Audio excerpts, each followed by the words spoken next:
कक्षा 12वीं के प्यारे बच्चों, आज हम पढ़ेंगे आपकी साझेदारी चैप्टर 1 का क्वेश्चन नंबर 4।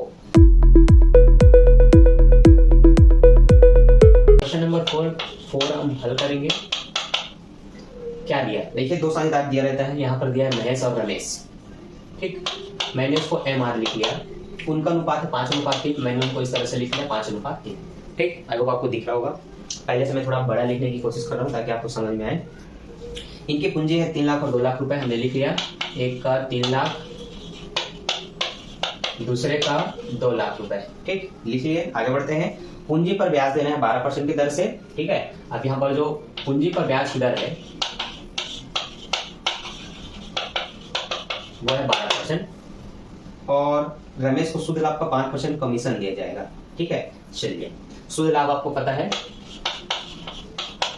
1,23,000। ठीक है, इस पर कमीशन देना है 1%। किस पर? शुद्ध लाभ पर।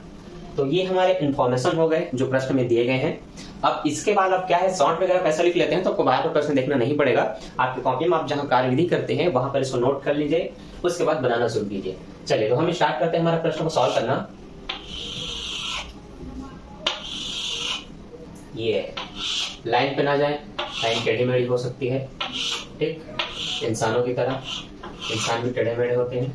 अब हम बनाएंगे लाभ हानि नियोजन खाता।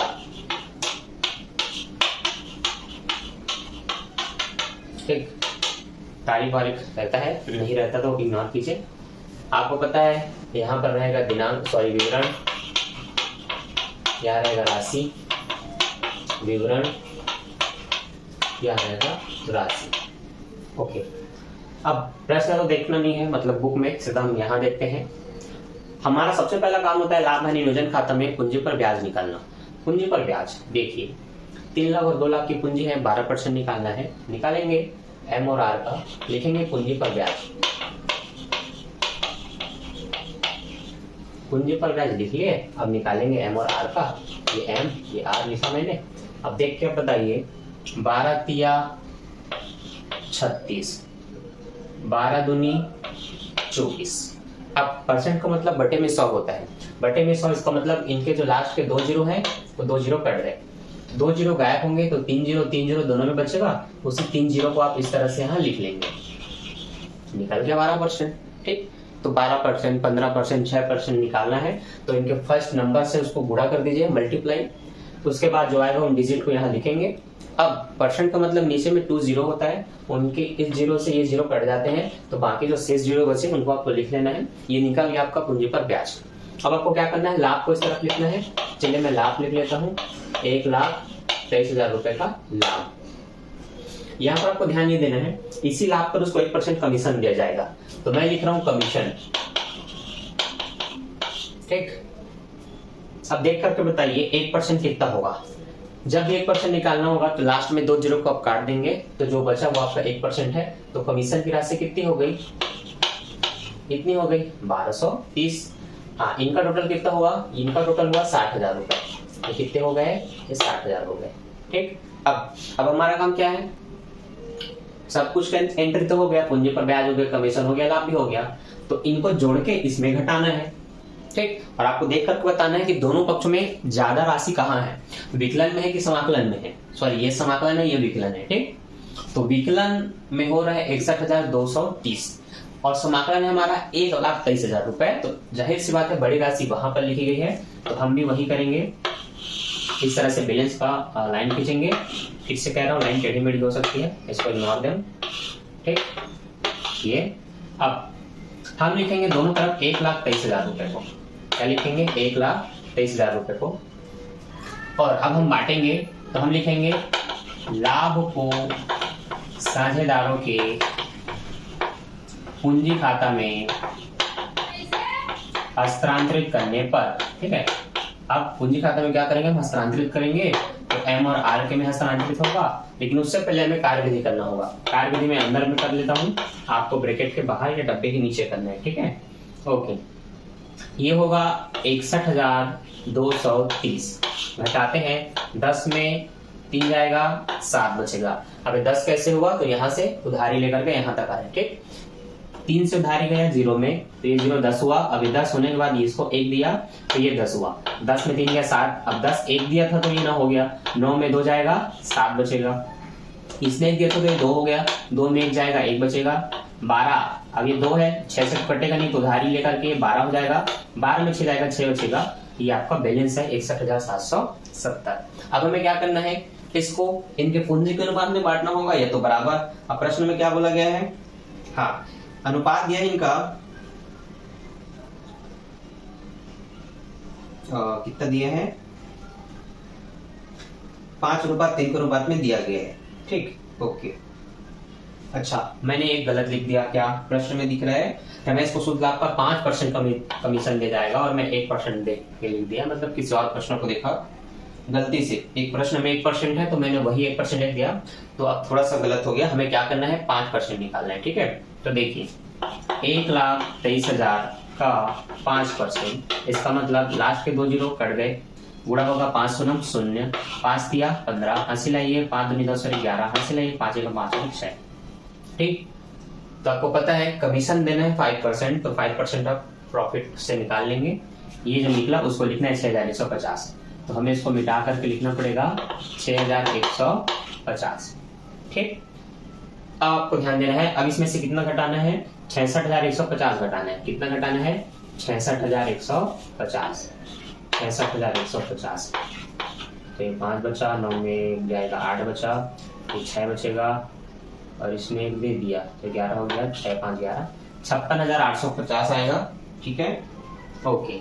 अब इसको बांटेंगे 56,850 को, तो 56,850 डिवाइडेड बाई 5/3, सॉरी 8 होगा, क्योंकि अनुपात का इनका 5:3 है, तो बटे में लिखते हैं इनका योग, तो 5 और 3 का योग होगा, जोड़ो 5 3 8 होता है। ठीक है, तो जब आप इन दोनों को प्लस करोगे तो 8 आएगा, 8 नीचे रहेगा और जिसका 5 है उसका ऊपर में 5 रहेगा, जिसका 3 उसके ऊपर में 3 रहेगा। तो 2 बार आपको निकालना है, तो आप 2 बार से इस तरह से लिख सकते हैं और आप सॉल्व करते हैं। तो ध्यान दीजिए, सरल ये है कि पहले आप 5 से मल्टीप्लाई कर लें, फिर आप 8 से डिवाइड कर लें। ठीक है, या आप पहले वो करके भी देख सकते हैं। तो जिसमें सरल हो जाए मैं मल्टीप्लाई करता हूँ, तो 5 शून्य 0 हुआ, 5 पंचे 25 हुआ, हाथ लाए 2, 8 पंचे 40 और 2 42 के 2, हाथ लाए 4, 6 पंचे 30 और 4 34 की 4 हाथ लाए 3, 5 पंचे 25 और 3 28।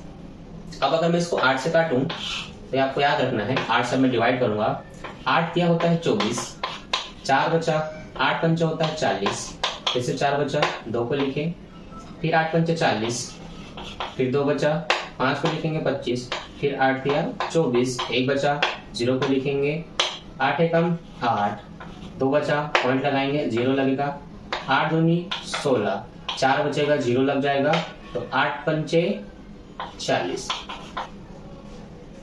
35,531 पहले का निकला, 35,531.25। अब दूसरे का भी आप सेम मल्टीप्लाई करके भाग करके निकाल सकते हैं, तो काम बड़ा हो जाएगा। मान लीजिए आपके पास कम समय है, तो क्या करेंगे, अब आपको पता है कि 56,000 में आपने 1 का कार्य विधि किया तो 1 का हिस्सा निकल गया, तो उसी को घटा देंगे तो जो बचेगा वो दूसरे का हिस्सा होगा। तो एक घटाने का काम आप कर सकते हैं अपना समय बचाने के लिए, क्योंकि उसमें ज्यादा समय नहीं लगेगा। 56,850 में आप घटा देंगे 35,531 को, दशमलव यहाँ ऊपर में 0 लिख लीजिए, यहाँ पर है 25। ठीक, इसका मतलब 75 आएगा, ये कंफर्म है, क्योंकि 100 होगा, 100 में देखिए यहाँ से उधारी जाएगा 5 से, ये 10 होगा, 10 में 5 गया 5, ये 9, क्योंकि 10 होने के बाद इसने दिया तो 9 में 2 जाएगा 7 दशमलव। अब आपको ध्यान देना है, ये 1 पा करके 10 हुआ था तब 1 दिया है, तो 10 1 देने पर खुद 9 हो जाता है, तो 9 में 1 जाएगा 8, इसने उधारी दिया था तो 4 हो गया, 4 में 3 जाएगा 1, 8 में 5 जाएगा 3, 6 में 5 जाएगा 1 और 5 में 3 जाएगा 2, 21,318। ठीक, 21,318। अब दशमलव बाद अगर 5 से अधिक हो तो आप इसको 1 बढ़ा सकते हैं, तो ये 18 क्या हो जाएगा, 19 हो जाएगा, तो 21,319 हो जाएगा। ठीक, इस तरह से आप कुल मिलाकर के लिखेंगे यही 56,850। ठीक, समझ आया। तो साझेदारी के हर प्रश्न में जहां पर आपको लाभ हानि नियोजन खाता बनाने को बोले, काम बस इतना करना है, शॉर्ट में पूरी इंफॉर्मेशन को लिखना है कि कौन से व्यक्ति है, उनका क्या अनुपात है, उनकी पूंजी कितनी है, पूंजी पर ब्याज कितना है, लाभ कितना है और किसको वेतन और कमीशन कितना मिलना है, किस दर से मिलना है। हमने सारी इंफॉर्मेशन लिखी, हमें पता चल गया 3 लाख और 2 लाख की पूंजी है जिन पर 12% निकालना है, तो 12 तिया 36,000, 12 दूनी 24,000 हमने निकाल दिया। ठीक, मैंने बताया परसेंट को मतलब नीचे में 2 जीरो होता है, इसका तो पूंजी में जो भी जितने भी जीरो है उसके लास्ट के 2 जीरो को आप काट देंगे, उसके बाद जो बचेगा उसको लिख लेना है। तो निकला 3624, कुल मिलाकर के हुआ 60,000। कमीशन निकालना था 5% शुद्ध लाभ से, तो शुद्ध लाभ है 1,23,000, उस 1,23,000 को मैंने 5% निकाला जो निकला 6,150, तो मैंने कमीशन लिखा 6,150। ठीक, आगे लाभ को लिखा मैंने इस तरफ समाकलन पक्ष में 1,23,000 रुपए। हमारा काम होता है जब जितनी एंट्री करनी थी हो जाए तो दोनों पक्षों को आपस में घटाते हैं। तो अगर इधर राशि ज्यादा है तो पहले आप सबको जोड़ लो, फिर उसके साथ घटाओ। तो देखिए 1,23,000 में मैंने इन दोनों को जोड़ा और घटाया तो ये 66,150 हुए। दोनों घटाने के बाद आया 56,850। अब इन व्यक्तियों को उस पैसे को बांटना है क्योंकि सब कुछ घटाने के बाद जो बचा ये उनका लाभ है। ठीक, तो हमने क्या किया, इनका अनुपात देखा 5:3, मतलब 5/8 और 3/8 होगा। हमने लिखा पहले व्यक्ति का 5/8, पहले मल्टीप्लाई किया 5 से, फिर 8 से डिवाइड किया, तो इनका हिस्सा निकला 35,531। और मैंने बताया उसी को जो मतलब टोटल अमाउंट था 56,850, उसमें घटा दीजिए तो जो बचेगा वो दूसरे का होगा। ये मैंने इसलिए बताया क्योंकि इसमें आपका समय बचेगा। आप लॉन्ग मेथड में करना चाहते हैं तो आप मल्टीप्लाई 3 से करिए, फिर 8 से डिवाइड करिए, तो आपका फिर से वही आ जाएगा जो हमारा घटाने पर आया। ठीक, इस तरह से हमने बांट लिया और लिख लिया लाभ को साझेदारों के पूंजी खाता में हस्तांतरित करने पर। और 1,23,000 जो सबसे बड़ी अमाउंट है उसी से दोनों में क्लोज कर देंगे। क्लोज करते समय आपको डबल लाइन खींचना है नीचे में इस तरह से और खाता कंप्लीट हो जाता है। समझ आ गया?